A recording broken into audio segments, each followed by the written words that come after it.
देखिए अभी हमने देखा क्या कि अगर मैंने एक चार्ज कंडक्टर लिया तो सारा का सारा चार्ज कहां पे आ गया? सरफेस पे। कहां पे आ गया? सरफेस पे। क्यों? क्योंकि अंदर इलेक्ट्रिक फील्ड नेट 0 है, तो सारा का सारा चार्ज कहां पे? सरफेस पे। ठीक है। क्यों चार्ज दिया हमने एक्सटर्नली? अंदर कोई चार्ज नहीं है, आर रेडियस का स्फीयर है। ठीक है। अब बात करते हैं कि चार्ज जो बाहर आता है वो किसके अकॉर्डिंग डिस्ट्रीब्यूट होता है, उसका डिस्ट्रीब्यूशन कैसा होगा, यूनिफॉर्मली, नॉन यूनिफॉर्मली। तो देखिए अगर मान लीजिए मैं कोई रैंडम स्ट्रक्चर ले लूं तो इस पे भी चार्ज बिखरा रहेगा। ये कंडक्टर है मान लीजिए,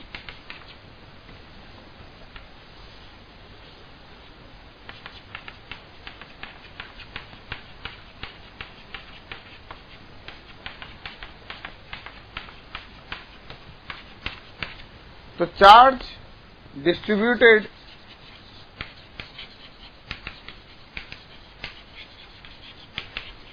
इन a conductor is according to sigma is proportional to 1 upon RC। Means जो चार्ज बाहर सरफेस पे आया है वो कैसे डिस्ट्रीब्यूट होगा सरफेस पे, किसके according? Sigma is proportional to 1 upon RC। जहां पे रेडियस ऑफ कर्वेचर कम वहां पे सिग्मा मीन्स चार्ज डेंसिटी ज्यादा। तो देखिए अगर ये रैंडम स्ट्रक्चर का कोई कंडक्टर है तो आपने देखा होगा कि यहां पर सिग्मा क्या है? सिग्मा क्या है? बहुत ज्यादा। क्यों? क्योंकि यहां पे रेडियस ऑफ कर्वेचर क्या है? बहुत कम। तो जो चार्ज डिस्ट्रीब्यूट होगा कंडक्टर पे, बाहर तो आ गया, वो तो अपन ने देख लिया कि चार्ज कहां पर आ गया। जब अपन ने कंडक्टर को चार्ज दिया तो सारा का सारा बाहर आ गया, लेकिन वो बाहर आया तो कैसे डिस्ट्रीब्यूट हुआ? यूनिफॉर्मली, नॉन यूनिफॉर्मली, कैसे? वो उसको डिफाइन कर रहा है sigma is proportional to 1 upon RC। Means कि यहां पे चार्ज डेंसिटी ज्यादा। क्यों? क्योंकि यहां पर radius of curvature come. Sphere में क्या होता है? स्फीयर में हर जगह आर क्या होता है? रेडियस ऑफ कर्वेचर क्या होता है? सेम। स्फीयर के हर पॉइंट का रेडियस ऑफ कर्वेचर सेम है, इसलिए जब चार्ज दिया जाता है स्फीयर को तो वो यूनिफॉर्मली डिस्ट्रीब्यूटेड हो जाता है। ठीक है। लेकिन एक बात ध्यान रखिए, sigma is local charge density and RC is radius of curvature. ऐसा नहीं कि सिग्मा हर जगह का सेम। सिग्मा यहां का अलग, इस पॉइंट का अलग, यहां का अलग। क्यों? क्योंकि हर जगह रेडियस ऑफ कर्वेचर अलग अलग है, तो हर जगह सिग्मा भी अलग अलग होगा। This formula is valid when no external electric field is there. कोई एक्सटर्नल इलेक्ट्रिक फील्ड नहीं होगी तब sigma is proportional to 1 upon RC होगा। मीन्स जब इलेक्ट्रिक फील्ड होगी एक्सटर्नल तो sigma is proportional to 1 upon RC follow हो, ये जरूरी नहीं है। ठीक है। लिख लेते हैं इस पॉइंट को अपन।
देखिए क्वेश्चन इस पर बेस कंडक्टर पे।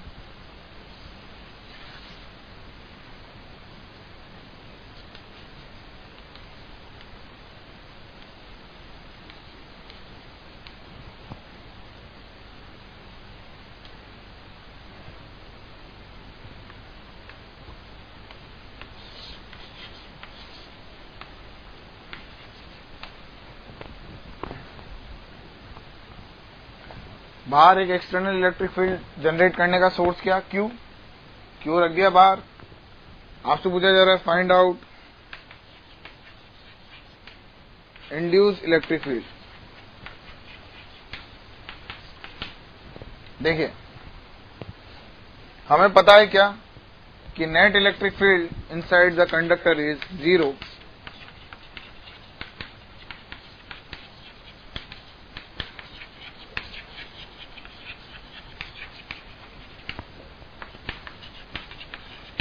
मीन्स ई एक्सटर्नल।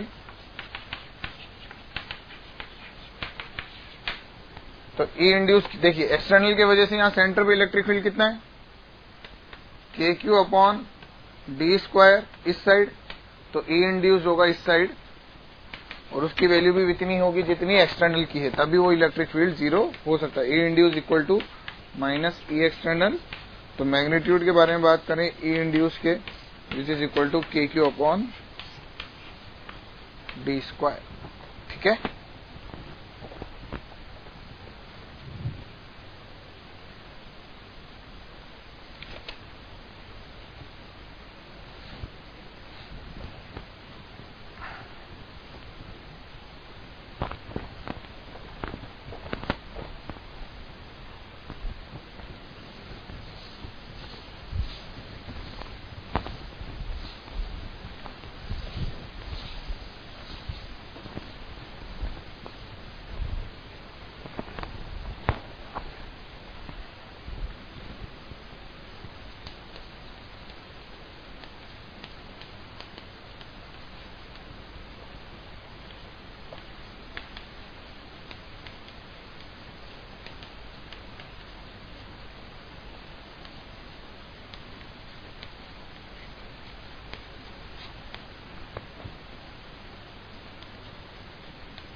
देखिए electric field just outside the charge conductor.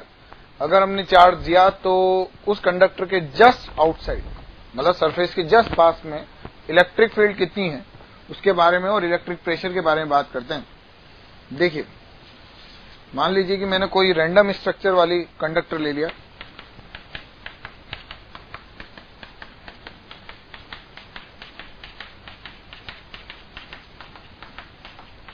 इसको चार्ज दिया पॉजिटिव, तो बताइए सारा का सारा चार्ज कहां पे आ जाएगा, सरफेस पे। क्यों, क्योंकि कंडक्टर के अंदर चार्ज देना पॉसिबल नहीं है, क्योंकि net electric field inside the conductor is 0। अब अपन ने देखिए यहां पर एक गॉसियन सरफेस बनाई।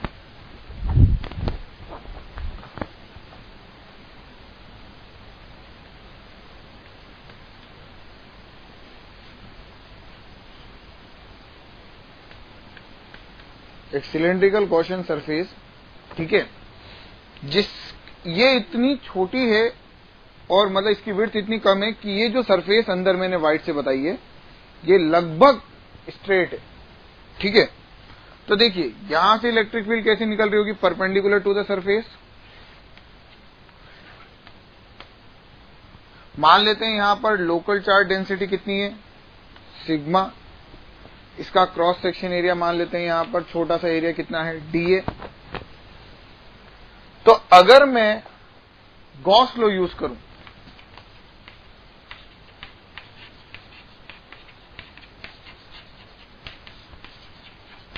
तो देखिए इसके जस्ट पास में इलेक्ट्रिक फील्ड मान लिया अपन ने कितनी है, ई। एरिया वेक्टर और इलेक्ट्रिक फील्ड की डायरेक्शन सेम, तो इसको अपन डायरेक्ट EDA लिख सकते हैं। क्यू इन कितना, यहां पे लोकल चार्ज डेंसिटी मानी अपन ने कितनी, सिग्मा, तो क्यू इन कितना आया गॉसियन सरफेस के अंदर, कितना आया Q in, sigma DA upon epsilon not, DA से DA cancel, E equal to कितना आया, सिग्मा बाय एप्सिलॉन नॉट। इसका मतलब electric field just outside the conductor is sigma by epsilon not, where sigma is the local charge density. Means जिस point के आप पास में electric field देख रहे हो उस पॉइंट के पास में सिग्मा कितना है, ठीक है, क्योंकि हर जगह सिग्मा अलग अलग है। तो electric field just outside the conductor is sigma by epsilon not, ठीक। अंदर तो होगी नहीं क्योंकि यहाँ पे इलेक्ट्रिक फील्ड 0 है, तो अंदर के लिए तो गॉसियन सरफेस का लिखना जरूरी नहीं है, क्योंकि अंदर इलेक्ट्रिक फील्ड कितना है, 0। अब हम ये भी जानते हैं कि जब अपन ने गॉस लॉ पढ़ा था कि this is the E net, this is the E net for all the charges present inside और outside the Gaussian surface. Means ये ई वो है जो सब चार्जेस का नेट इलेक्ट्रिक फील्ड है, सब चार्जेस का, चाहे वो गॉसियन सरफेस के अंदर हो चाहे वो गॉसियन सरफेस के बाहर हो। अब मैं बात करता हूं क्या कि electric field due to charge present inside the Gaussian surface.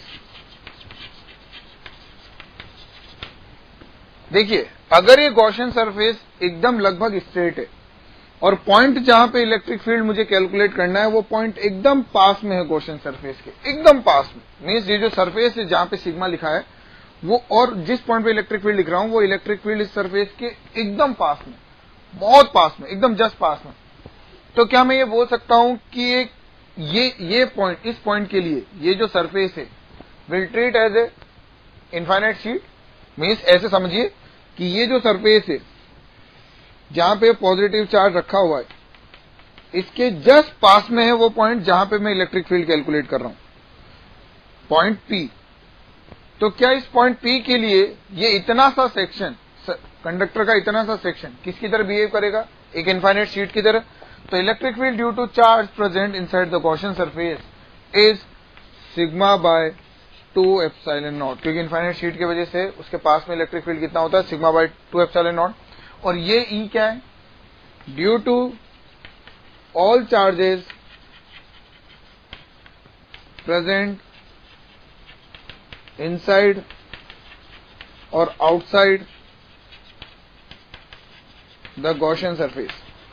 तो देखिए, इलेक्ट्रिक फील्ड्स पूरे चार्जेस के वजह से पॉइंट P पे sigma by epsilon not, electric field Gaussian surface के अंदर प्रेजेंट चार्ज की वजह से पॉइंट P पे सिग्मा बाय 2 एप्सिलॉन नॉट। तो क्या मैं ऐसे लिख सकता हूं, electric field at point P due to charges outside the Gaussian surface is equal to sigma by epsilon not, सबके वजह से सिग्मा बाय एप्सिलॉन नॉट, इसके वजह से सिग्मा बाय 2 एप्सिलॉन नॉट, तो बाकी बचे हुए की वजह से दिस माइनस दिस।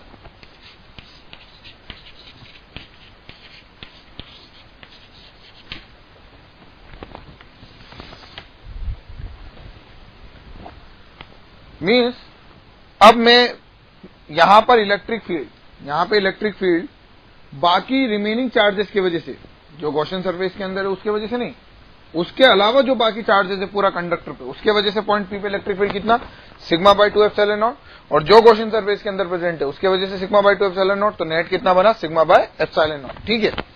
अब बात करते हैं फोर्स की, कि जो फोर्स लग रहा होगा इस पे वो कितना होगा। Force on charge present inside the Gaussian surface. तो देखिए, जो चार्ज गॉसियन सरफेस के अंदर प्रेजेंट है उस पे लगने वाले फोर्स के लिए उसका खुद का इलेक्ट्रिक फील्ड कंसीडर नहीं किया जाएगा। कौन सा इलेक्ट्रिक फील्ड कंसीडर किया जाएगा, उसके अलावा जो चार्ज कंडक्टर है उसका इलेक्ट्रिक फील्ड। मींस अगर मैं बोलूं force on charge present inside the Gaussian surface, तो फोर्स किस पे देख रहा हूं? गॉसियन सरफेस के अंदर प्रेजेंट चार्ज पे। तो इलेक्ट्रिक फील्ड किसका लिया जाएगा? जो आउटसाइड चार्ज है उसका इलेक्ट्रिक फील्ड, और चार्ज इसका खुद का। तो फोर्स आ गया अपने पास सिग्मा डीए, ये तो क्यू गॉसियन सरफेस के अंदर प्रेजेंट चार्ज, और इलेक्ट्रिक फील्ड बाहर वाले चार्ज इसका कितना? Sigma by 2 epsilon not. तो F is equal to sigma square D A upon 2 epsilon not, where F upon D A is equal to sigma square by 2 epsilon naught. This is known as electric pressure, क्योंकि force upon area is pressure, तो अपन क्या लिख सकते हैं? Electric pressure is equal to sigma square by 2 epsilon naught, where sigma is the local charge density, जिस point पे pressure देख रहे हैं उस पॉइंट की चार्ज डेंसिटी। ठीक है,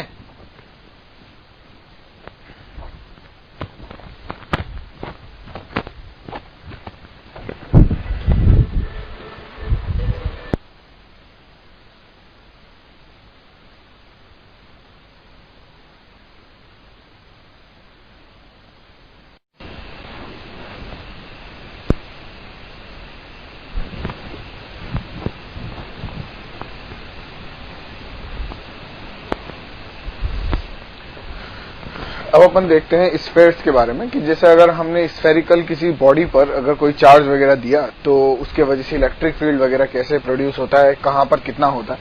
तो आज अपन स्टडी करेंगे स्फेयर्स की। जो स्फेयर्स अपन पढ़ने वाले हैं वो स्फेयर्स कौन कौन से हैं देखिए।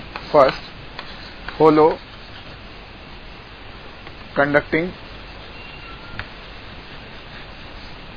होलो कंडक्टिंग, ठीक है।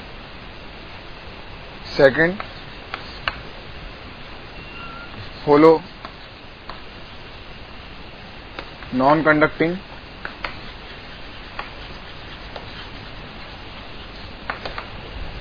थर्ड सॉलिड कंडक्टिंग,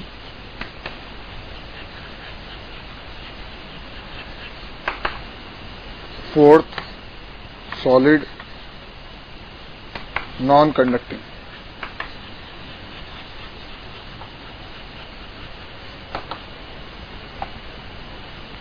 बेसिकली हम जानते हैं क्या, कि अगर किसी कंडक्टर को कोई चार्ज दिया जाता है तो वो चार्ज कंप्लीटली उसकी सरफेस पे आ जाता है। क्यों? क्योंकि हम देख चुके हैं क्या, कि जब भी किसी कंडक्टर को इलेक्ट्रिक फील्ड में रखा जाता है तो उसके अंदर जो नेट इलेक्ट्रिक फील्ड होता है वो जीरो होता है। अगर चार्ज अंदर जीरो नहीं हुआ, मतलब अगर चार्ज अगर अंदर हुआ तो नेट इलेक्ट्रिक फील्ड प्रोड्यूस करेगा। और बेसिकली अगर हम जब चार्ज देते हैं किसी कंडक्टर को, ठीक है, तो वो कंडक्टर के जब अपन ने सपोज करिए अंदर चार्ज दिया तो कंडक्टर में चार्ज मूव कर सकता है। तो अगर कंडक्टर में चार्ज मूव कर सकता है तो वो चार्ज मैक्सिमम दूरी पे जाने की कोशिश करता है, और जब वो बाहर आता है सरफेस पे, इससे बाहर जा नहीं सकता, तो इसलिए कंप्लीटली चार्ज कहां पर डिस्ट्रीब्यूट हो जाता है? सरफेस पे। तो बेसिकली होलो कंडक्टिंग, होलो नॉन कंडक्टिंग और सॉलिड कंडक्टिंग, इन तीनों में चार्ज कहां पे होता है? Charge is placed on surface. क्यों? क्योंकि देखिए होलो है तो सरफेस पर ही होगा। अगर होलो है कंडक्टिंग और होलो नॉन कंडक्टिंग है तो सरफेस पर ही होगा। लेकिन अगर सॉलिड कंडक्टिंग भी है और हमने इसको चार्ज दिया तो वो कंप्लीटली चार्ज कहां पर आ जाएगा? सरफेस पे। क्यों? क्योंकि चार्जेस जो आपने अंदर इसको जनरेट करके दिए हैं वो चार्जेस कहां पर रहना चाहते हैं? मैक्सिमम दूरी पर। क्योंकि अगर दो पॉजिटिव चार्ज हैं और वो मूव कर सकते हैं तो वो मैक्सिमम दूरी पर रहना चाहेंगे, तो वो सारे के सारे चार्जेस क्या होते हैं? बाहर सरफेस पे आ जाते हैं। ठीक है, तो यहां पर charge is placed on the surface, so distribution of charge, distribution of charge is same. Distribution of charge क्या है? सबका सेम। ठीक है, तो इन तीनों की स्टडी हम एक ही पॉइंट में करते हैं। ठीक है, और यहां पर इसको अलग, लेकिन सॉलिड नॉन कंडक्टिंग में है तब भी चार्ज कैसा होगा? Uniformly distributed. क्योंकि हम जानते हैं कि अगर नॉन कंडक्टिंग सरफेस हुई तो चार्ज मूव नहीं कर पाएगा, और चार्ज नहीं मूव नहीं कर पाएगा तो उसको हम जहां पे रखेंगे वो वहीं पे रह जाएगा। तो बेसिकली हम जो भी स्ट्रक्चर्स पढ़ रहे हैं, देखिए कंडक्टिंग हुआ तो चार्ज अपने आप को एडजस्ट कर लेता है, यूनिफॉर्मली डिस्ट्रीब्यूट हो जाता है, अगर क्योंकि sigma is proportional to 1/RC। ठीक है, अगर हम ये जानते हैं कि sigma is proportional to 1/RC और जब स्फीयर की बात की जाएगी तो आर हर पॉइंट का क्या होगा, सेम, तो हर जगह सिग्मा क्या होगा, सेम। तो मीन्स अपन को कंडक्टर में या कंडक्टिंग सरफेस में यूनिफॉर्मली डिस्ट्रीब्यूट होने की टेंशन नहीं लेनी स्फीयर्स में। क्यों? क्योंकि सिग्मा हर पॉइंट का सेम है, सिग्मा हर पॉइंट पे क्या है, सेम। तो अगर सिग्मा क्यों हर पॉइंट पे सेम है, क्योंकि radius of curvature her point का सेम है। तो बेसिकली कंडक्टिंग जो है वो सॉलिड हो चाहे होलो हो, दोनों में ही चार्ज अगर आप दोगे तो यूनिफॉर्मली डिस्ट्रीब्यूट हो जाएगा अपने अकॉर्डिंग। लेकिन होलो नॉन कंडक्टिंग में चार्ज आपने जहां पे दिया है वहीं पे चार्ज रह जाएगा। तो लेकिन हम कैसे स्टडी कर रहे हैं कि जैसे हमने चार्ज को कैसे डिस्ट्रीब्यूट किया है यूनिफॉर्मली। तो बेसिकली इन तीनों पॉइंट्स को, इन तीनों को, फर्स्ट, सेकंड और थर्ड, इन तीनों को हम एक ही पॉइंट्स में स्टडी करेंगे क्योंकि इन तीनों का चार्ज डिस्ट्रीब्यूशन क्या है, सेम। ठीक है, और सॉलिड नॉन कंडक्टिंग को हम अलग से पढ़ेंगे, लेकिन सॉलिड नॉन कंडक्टिंग भी ऐसा होगा जिसमें चार्ज अंदर होगा लेकिन यूनिफॉर्मली डिस्ट्रीब्यूटेड होगा। ठीक है, तो इसी के बारे में अपन देखते हैं। तो सबसे पहला पॉइंट जो अपन कंसिडर करते हैं, क्या,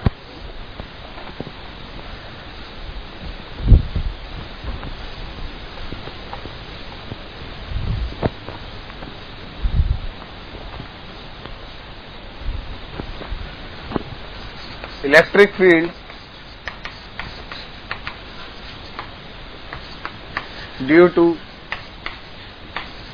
solid conducting, solid non conducting और होलो कंडक्टिंग, इन तीनों का डिस्ट्रीब्यूशन ऑफ चार्ज सेम होता है। ठीक है, और कैसा होगा,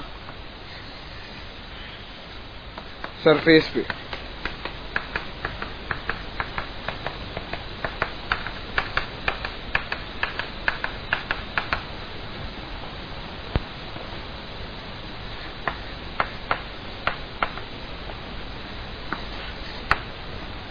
सबसे पहली बात आती है R is greater than capital are.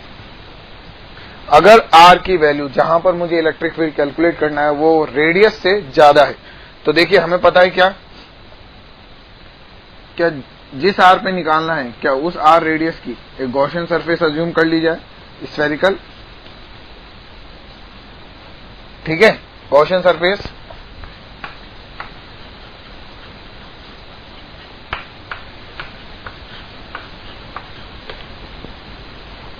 Gaussian surface के हर पॉइंट पे देखिए, यहां पे इलेक्ट्रिक फील्ड बाहर की तरफ,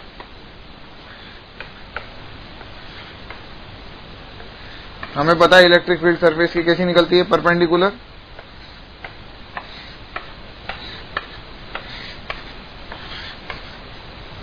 तो E vector is parallel to DA vector, so angle between E vector and DA vector is 0, क्योंकि स्फेयर है, गॉसियन सरफेस भी स्फेरिकल है, तो उसका जो एरिया वेक्टर होगा वो भी क्या होगा, रेडियली आउटवर्ड, क्योंकि हम जानते हैं क्लोज सरफेस के लिए हम जो एरिया वेक्टर डिफाइन करते हैं वो रेडियली आउटवर्ड या रेडियली इनवर्ड। ठीक है, परपेंडिकुलर टू द सरफेस। तो E वेक्टर और A वेक्टर के बीच में बनने वाला एंगल 0। तो नाउ अगर मैं गॉस लॉ यूज करूं DA is equal to Q in by epsilon not, तो देखिए E और DA दोनों के बीच में एंगल 0 और E की वैल्यू हर पॉइंट पे क्या होगी, सेम, क्योंकि डिस्टेंस इक्वल है, चार्जेस से डिस्टेंस इक्वल है। ठीक है, तो basically E into 4 pi R square area of the Gaussian surface, DA is area of the Gaussian surface, is equal to Q by epsilon not. तो E कितना आ गया, KQ बाय आर स्क्वायर। ठीक है, क्या इस एक्सप्रेशन को देखकर हम ये बोल सकते हैं कि एक ये स्फीयर एक ऐसे पॉइंट चार्ज की तरह बिहेव कर रहा है जो उसके सेंटर पे प्लेस्ड है। मींस अगर मैं इसके सेंटर पे अगर एक Q चार्ज रख दूं, देखिए इसके सेंटर पे अगर Q चार्ज रख दूं और उससे r डिस्टेंस पर मैं आपसे पूछूं इलेक्ट्रिक फील्ड कितनी होगी, तो उस r डिस्टेंस पे आप इलेक्ट्रिक फील्ड क्या बोलोगे, KQ अपॉन आर स्क्वायर। तो बेसिकली क्या मैं इस स्फेयर को एक पॉइंट चार्ज की तरह ट्रीट कर सकता हूं? क्यों? क्योंकि इसके एक्सप्रेशन से हमें पता चल रहा है कि electric field eight A distance r from the centre is kq by r square. This is the electric field when r is greater than r. Now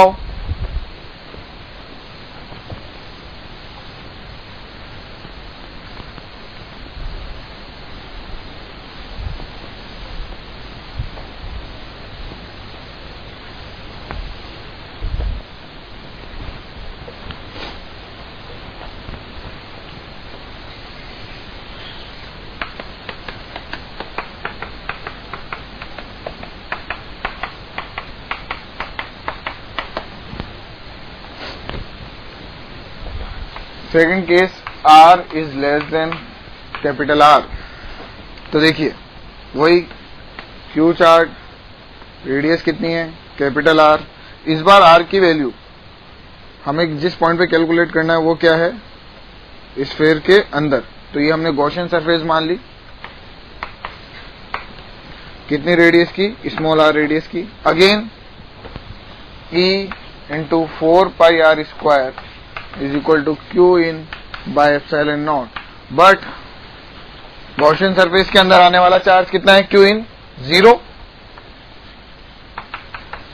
This is implies E is equal to 0. Means क्या मैं ऐसे बोल सकता हूं क्या कि solid conducting, solid non conducting and hollow conducting के अंदर इलेक्ट्रिक फील्ड कितनी होती है? 0. सरफेस पे at surface E is equal to kq upon r square. kq upon r square जो हमने पहले एक्सप्रेशन निकाला तो उसमें r equal to r put कर दें. तो देखिए इसका ग्राफ कैसा आएगा.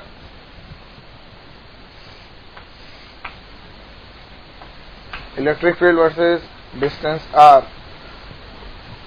कैपिटल R तक 0. उसके बाद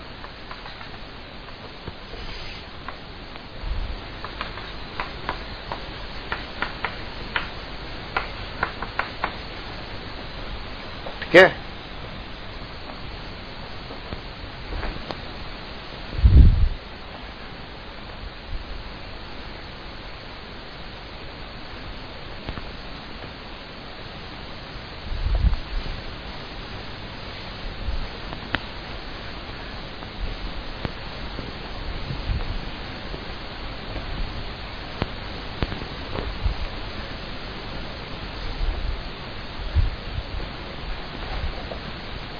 Now next, electric field due to solid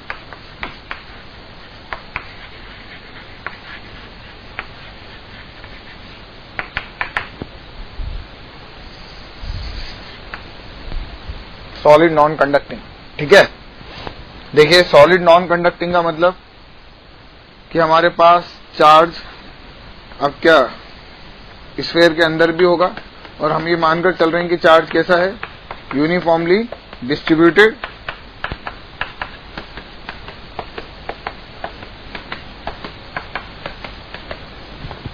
कितना चार्ज? Q. ठीक है. Radius R. Again first case R is greater then R. तो R is greater then R के लिए देखिए ये सेम वैसे ही बिहेव करेगा जैसे हमने इससे पहले वाले केसेस पढ़े थे तीनों. क्या कि ये Gaussian surface, electric field radially outward,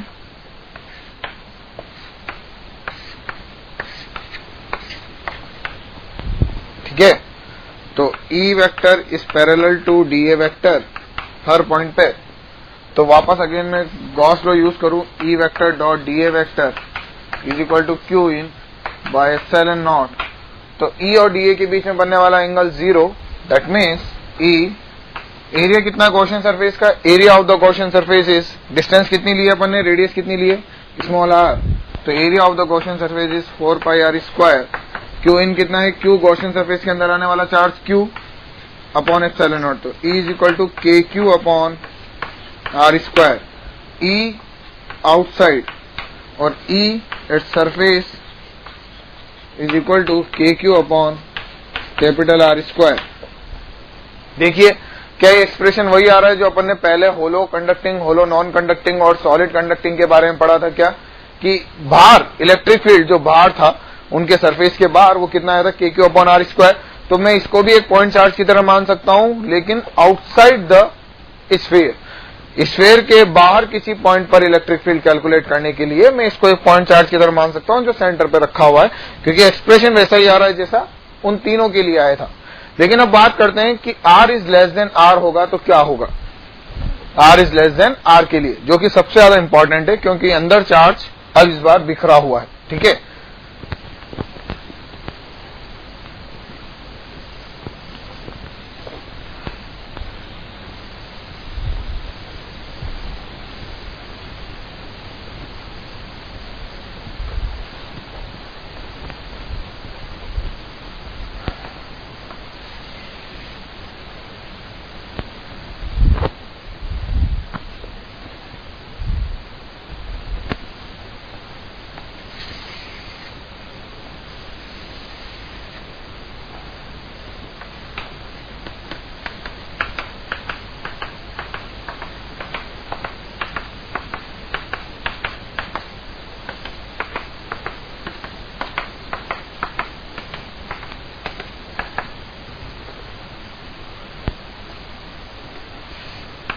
capital R radius का। अब मेरे को अंदर इलेक्ट्रिक फील्ड निकालना है इस पॉइंट पर, तो मैंने सेंटर से इतनी ही रेडियस का एक गॉसियन सरफेस मान लिया।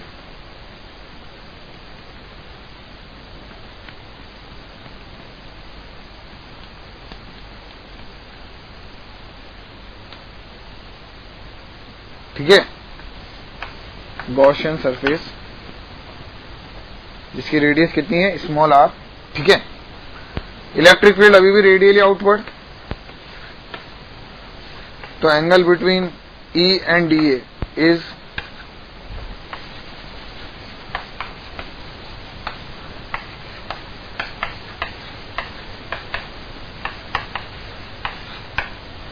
E vector and DA vector is 0।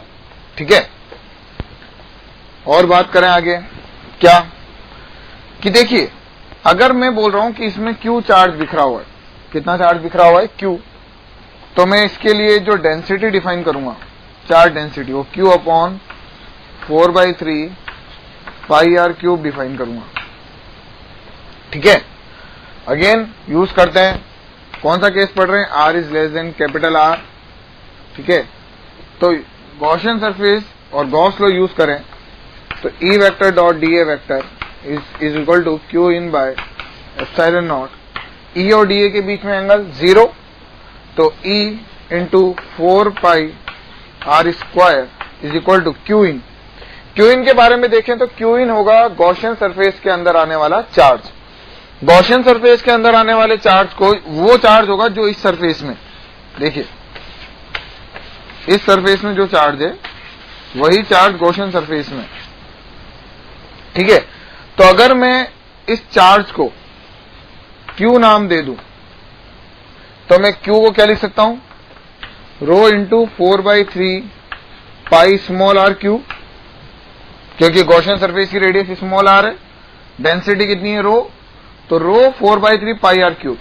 तो Q कितना आ गया अपने पास, Q is equal to rho की वैल्यू अगर पुट करो तो Q अपॉन, तो ये हो गया Q R cube upon capital R cube.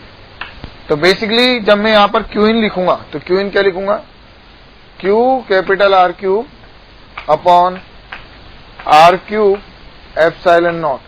तो देखिए A उड़ा, यहां पे R स्क्वायर, तो E हो गया KQR अपॉन R क्यूब, और या फिर रो की टर्म में लिखा जाए तो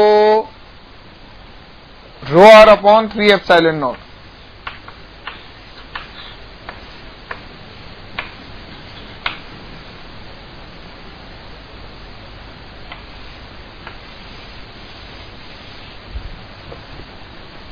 ये सबसे ज्यादा पूछा जाता है क्योंकि इसके एक्सप्रेशंस में थोड़ा सा डिफरेंट होता है। ठीक है, तो रो R upon 3 epsilon not. Electric field inside the electric field inside the non-conductor sphere.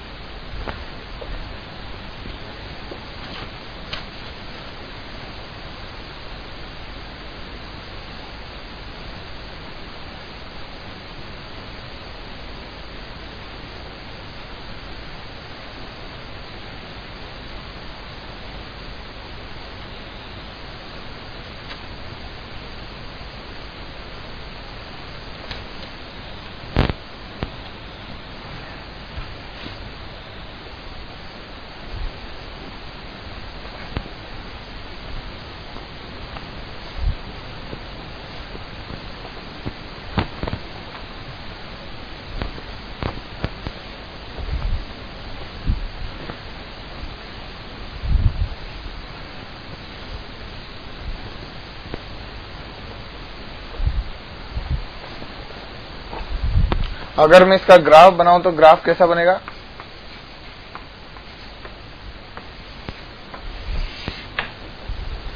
देखिए, E R is less than capital R, E is equal to KQR upon R cube, यानी E is proportional to R. R is greater than capital R, तो E is equal to KQ upon R square, यानी E is proportional to 1 upon R square. तो देखिए, R is less than R के लिए, capital R के लिए के straight line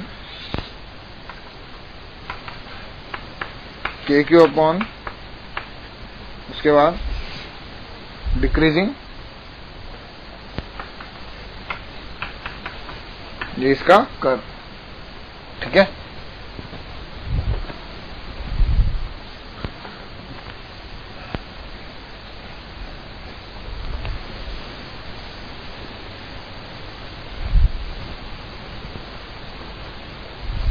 now बात करते हैं अब पोटेंशियल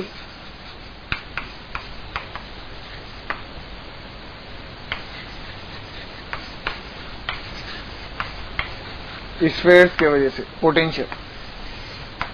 सबसे पहले बात करते हैं hollow conducting, hollow non conducting and solid conducting,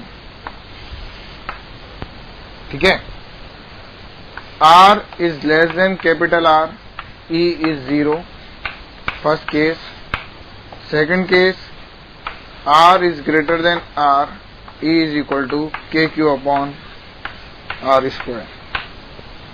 और third, R equal to R, E is equal to KQ upon R square, ठीक। तो देखिए, हम जानते हैं electric field E vector dot dr vector is equal to, ठीक है, या फिर मैं ऐसे भी लिख सकता हूं क्या कि E vector E is equal to minus dv by dx, dv by dr। तो जब मैं इसको इंटीग्रेट करूंगा, देखिए E0 यानी v is equal to constant, और v कांस्टेंट वही चलेगा जो यहां पर होगा। तो r इक्वल टू r पे v at surface is equal to कितना आ गया, KQ बाय R, क्योंकि अगर मैं इसको इंटीग्रेट करूंगा, ठीक है, तो इसको इंटीग्रेट करूंगा तो 1 अपॉन R वाली टर्म आएगी, और माइनस साइन पहले से ही है यहां पे, तो वो क्या आएगा, प्लस KQ बाय R। इससे v आएगा, v outside KQ upon small r, और अंदर electric field E equal to 0, this is implies V equal to constant, और ये कॉन्स्टेंट वैल्यू वही रहेगी जो सरफेस पर है, means V equal to KQ by R। तो मैं क्या बोल सकता हूं, V surface is KQ by R, V in is KQ by R, क्योंकि अंदर कांस्टेंट रहेगा, और आउटसाइड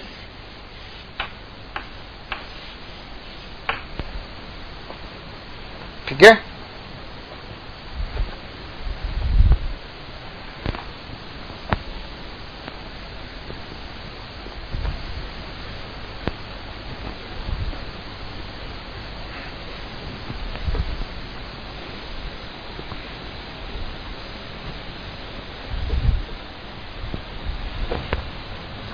अगेन सबसे important, potential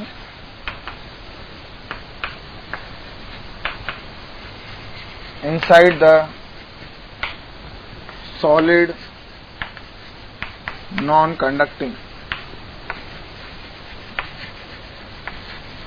solid non conducting के अंदर इलेक्ट्रिक फील्ड जीरो नहीं होती, इस वजह से उसके अंदर पोटेंशियल की वैल्यू डिफाइन होगी। क्यों? क्योंकि देखिए अभी अपन ने देखा कि जो सॉलिड नॉन कंडक्टर होता है उसके अंदर इलेक्ट्रिक फील्ड होती है KQ/R/R3। ठीक है, तो अगर उसके अंदर इलेक्ट्रिक फील्ड जीरो नहीं है तो इसका मतलब है उसके अंदर पोटेंशियल डिफाइन होगा। तो वही वाली बात करते हैं कि पोटेंशियल कैलकुलेट कर रहे हैं अपन किसके अंदर, सॉलिड नॉन कंडक्टिंग के अंदर। प्लस चार्ज बिखरा हुआ है, यूनिफॉर्मली डिस्ट्रीब्यूटेड,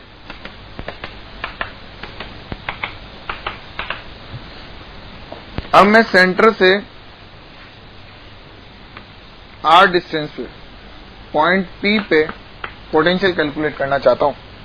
तो मुझे पता है क्या कि integration of dV is equal to minus E vector dot dr vector.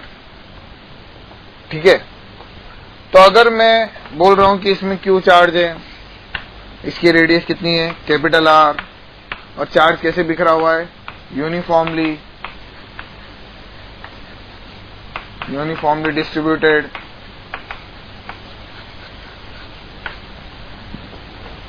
तो देखिए मुझे पॉइंट P का पोटेंशियल कैलकुलेट करने के लिए कहीं ना कहीं रेफरेंस मानना पड़ेगा।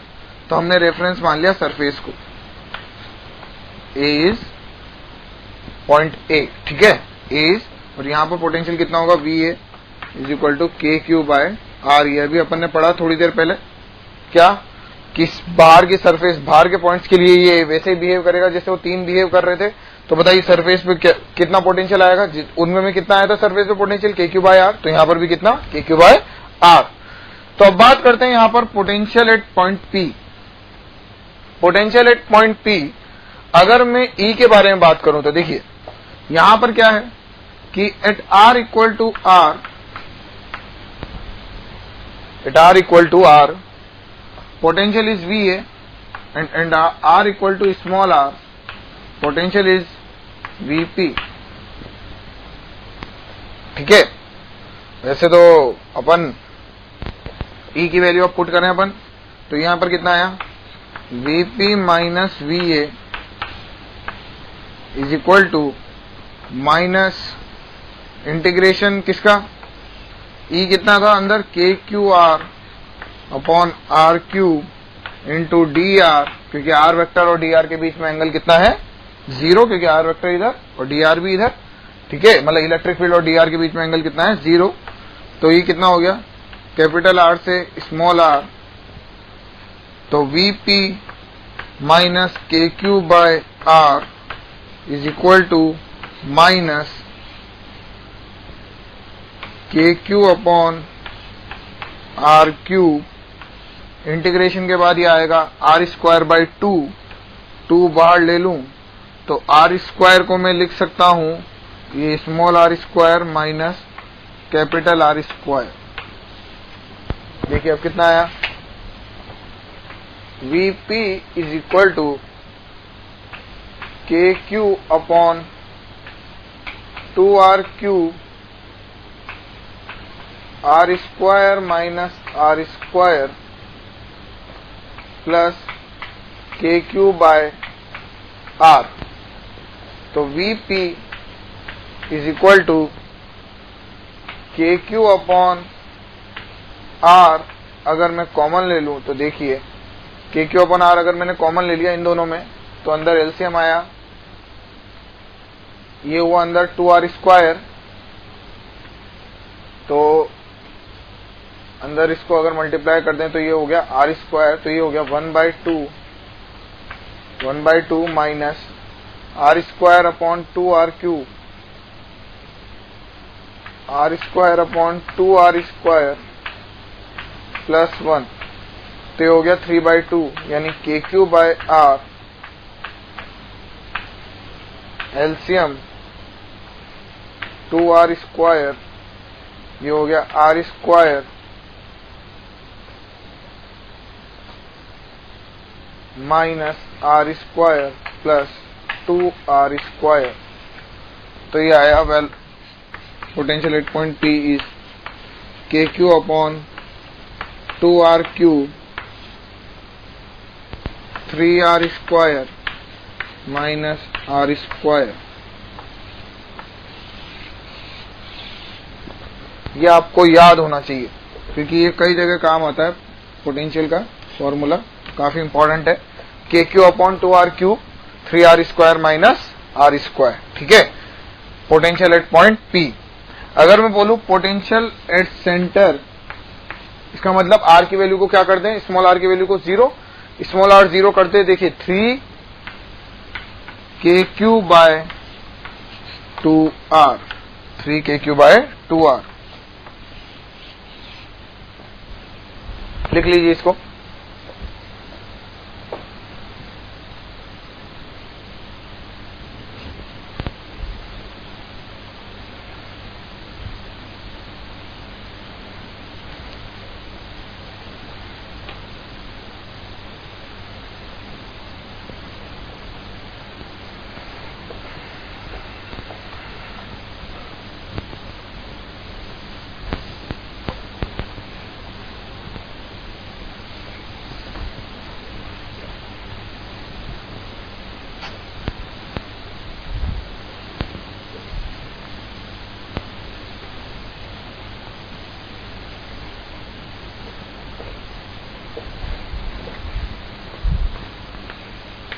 ग्राफ कैसा बनेगा पोटेंशियल का, देखिए सरफेस पे सेंटर पे पोटेंशियल कितना 3KQ/2r, उसके बाद सरफेस पे KQ/r और उसके बाद डिक्रीज होता है।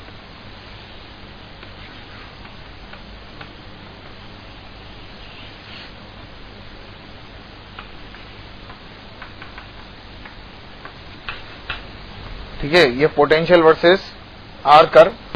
और अगर मैं इलेक्ट्रिक फील्ड लाइंस बताऊं, इलेक्ट्रिक फील्ड लाइंस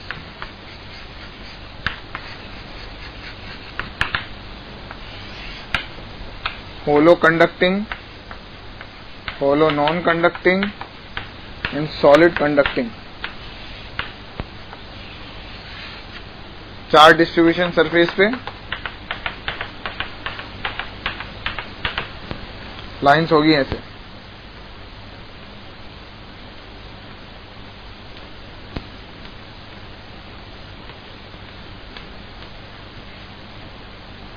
ठीक है, और एक और कौन सा बचा, सॉलिड नॉन कंडक्टिंग। इसमें चार्ज के अंदर भी होता है,